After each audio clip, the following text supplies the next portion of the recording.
أعوذ بالله من الشيطان الرجيم.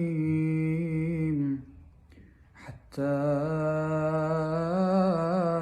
إذا استيأس الرسل وظنوا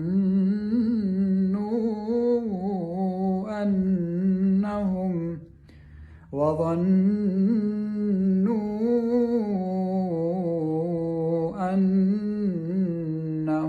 قد كذبوا جاءهم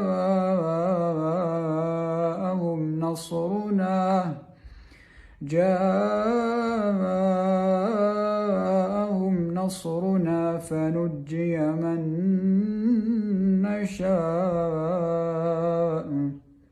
ولا يرد بأسنا عن القوم المجرمين.